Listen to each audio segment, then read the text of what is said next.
And welcome to the special simulcast of the Neil Haley Show and the Love Is Podcast. I'm excited to welcome the host of the Love Is Podcast, Kim Sorrelle. Kim, how are you? I know you're excited about our guest, and we're going to have this lifetime event happening very soon. Yes, we are. Yeah, I'm doing great. Thanks, Neil. And I am excited about our guest. I'm excited for so many reasons, Beth, to meet you. Beth Willman, who is CEO of LSST, the Legacy Survey of Space and Time, which is gigantic, and PhD. I should be calling you Dr. Beth, probably. Beth, you discovered a galaxy. Who discovers a galaxy? And you named it, I love it, Willman 1, which means there'll probably be a Woman 2, a Woman 3, a Woman 4. And I am so excited to meet you and excited for what you're doing. And I want to know how a 4-year-old kid that you were at one time becomes someone who discovers a galaxy. That's a great question. Well, it's very good to meet you. Honestly, I'm not a stereotypical astrophysicist in that sense. I never gazed up at the sky longingly. I loved math and I loved physics, and that's how I got into all of this. Wow. And when people call you a rocket scientist, how do you feel sometimes when they call you that? Oh, I find it to be amusing. I love that rocket scientist has become the relatable go-to to describe folks like me, because somebody says I'm a scientist. Well, what is that? I'm an astrophysicist. What is that? A rocket scientist. It really kind of gets at the creativity, the scientific approach to things, the scientific method. So I don't mind at all, and I think it's a great term. I love that you mentioned creativity, because this seems to be, correct me if I'm wrong, but a science that it's not so cut and dry. Like, you really have to be thinking outside of the box when you're seeing whatever it is you're seeing and looking toward whatever it is, because everything can look so different, and trying to figure out where to go next and what to see. How big of a part does creativity play in it? It creates, it's an enormous role in becoming an impactful scientist. It's a combination of, technical knowledge, creativity, communication skills. And I love that you made the immediate point of being able to look at things from different directions. Scientific facts are facts, but knowing what questions are interesting to ask, and then how to take the information that's available to answer those questions is really where some of the creativity and looking at things from different perspectives comes in. And so, for example, with the discovery of the new type of galaxy, the Willman 1 galaxy that came, 20 years ago about, when I did my dissertation, that came from, taking a set of data and looking at it at a way people hadn't done before. And I think about this in so many ways. You discover different things and your creativity. And then, were you looking towards this eclipse for a while, coming to this time and date of April 8th? How many years did you have that on your calendar waiting for this? So it started during the last total eclipse visible from the United States, 2017. I went to Oregon with my family to view this. I'd never seen one before, and I thought, it's a thing people do. Let's go see the eclipse. And we were all blown away. It's a truly life-changing experience. And the very first thing everybody does who sees a total eclipse of the sun is think, when's the next one I can go see? So it's been since that 2017 eclipse. Wow. And this is a big one. And much more of the U.S. will be able to see it than the last one. So how does the last one differ from this one? So you really hit the nail on the head here. The former eclipse, it hit a lot of key areas of the United States. There were about 11 million U.S. residents who could just walk outside their house and see the total eclipse. The path of this one is such that we have about 32 million residents of the U.S.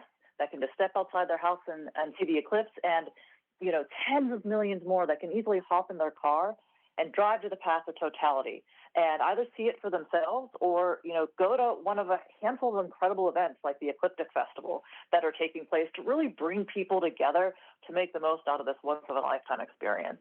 All right. So if the total solar eclipse will be able to be seen in Texas, Arkansas, Missouri, Kentucky, Illinois, Indiana, and Ohio, those are the best places to see it. Now, other people are going to see it somehow, right? A little bit, right? And what time is the best time to see it? Absolutely. So everywhere in the continental U.S., you can at least see a partial solar eclipse. And the time that you'll be able to see it depends on exactly where you are in the country. And so, for example, it'll be shortly after lunchtime in Arkansas. The partial eclipse begins at 12:30, with totality at about 1:50 Central Time in Arkansas. Places south will be a bit earlier. Places north will be a bit later than that. But really, key afternoon hours. My sister said, they might cancel school that day because it's going to happen during school bus time, and they don't want people, trying to view the eclipse during school bus time. So, so really keep an eye out for that. But I can't urge anyone listening to this strongly enough. Really take a look at the weather. Take a look at how close you live to the path of totality, where you could view a total solar eclipse. And really, if you can, get in your car and drive there, because the difference between seeing a partial eclipse and a total eclipse, it's a completely different thing. It's like the difference between almost dying and dying. It's indescribable. It's an extraordinary experience to see it. Wow. Yeah. Well, I have a son who is in Ohio. He works at the Glenn Research Base, and they are canceling school that day. So it's funny that you had mentioned that. Yeah, yeah. And you're going to be, I believe, in Little Rock, right? Like what all is happening there? Absolutely. So outside of Little Rock, about 1 hour drive outside of Little Rock, in Hot Springs National Park, there's a 4-day music, art, and science festival. It starts on Friday the 5th and ends after the eclipse on Monday. And there's going to be speakers, indie rock artists, visual artists, stargazing in the evenings. There's going to be magicians. Fred Armisen's going to be there. The former host of Mythbusters is going to be there. I'm going to be there with some other folks giving talks. I really can't wait. It's going to be an incredible festival to be part of. Yeah, that's amazing when you talk about something like this experience, Beth, to come up with this idea. This is exactly the way to bring science together and fun at the same time, especially for, Absolutely. when is and so all the different indie artists and all that. How did you come up with this idea to put this together? And so I'm a lucky participant. I got invited, given my scientific experience, to come bring some of that into the festival. The Atlas Obscura organization is really fascinating. I encourage people to look them up. They focus on, shine a light on unusual places in the world and unusual human experiences. I follow them on X, formerly known as Twitter now. They also put together different trips and tours to unusual places around the world. And they were the ones that developed this festival idea after the 2017 eclipse. And I understand that there's an annual underground music festival called Valley of the Vapors in Arkansas that has been paired up with this. So it's a joint initiative between the Atlas Obscura team, bringing in the music and bringing the art and the science, and then this music festival that's been going on for some time in Arkansas. No, Wow, that's so cool. And safety is an issue. What can you tell people about safety? Yeah, so do not look directly at the sun, right? What your mom told you is correct. But you can get, for a low cost, glasses that make it safe to look at the partial eclipse. There's also, and they're inexpensive, a couple bucks each, but be careful where you buy them from. Be sure to get them from a reputable dealer. You can also do different things with making pinhole cameras so you can see the partial eclipse projected onto the ground. But again, if you do see that total eclipse during totality, you can look at the sun. It will still look like a flaming orb, but it's just the corona. The whole surface of the sun will be covered by the moon. It's just I was hearing about this and I'm like, wow, I can't believe it's already here. And don't look into the sun, but I guess a lot of us don't do that, but your kids for sure. And in Ohio, what's the main place in Ohio that is going to be the eclipse? I'm in Pittsburgh, Pennsylvania, so I'm an hour outside of Ohio. Is it the middle of Ohio? Where is it in Ohio that they say is the best place to see it? Oh, nice. So yeah, Ohio is a great place. I'm from Pittsburgh, actually. But if I wasn't going to Arkansas, I'd be going into Ohio. Cleveland's a fantastic place. But there's a lot of Ohio that's in the path of totality. Awesome. Right. It's one of the states that has more than any, I think. Go figure. Absolutely. Any area. Ohio's a great place. Yeah. Pittsburgh. And so, you know what? You got to fill your car up with gas the night before and prepare to be in traffic, but it's worth it. All right. Well, we'll see if I'm going to make it an event or not, or go figure. When's the next time it's going to happen after this? Oh, if you don't, yeah, if you don't want to leave the United States, you're looking at 20 years from now. So jump on this one. Oh, come on now. That's a good idea to leave the Yeah. United States. Where can we find best information on this festival? Where can we go? Go to ecliptic.atlasobscura.com. If you just Google the word ecliptic, it'll come up.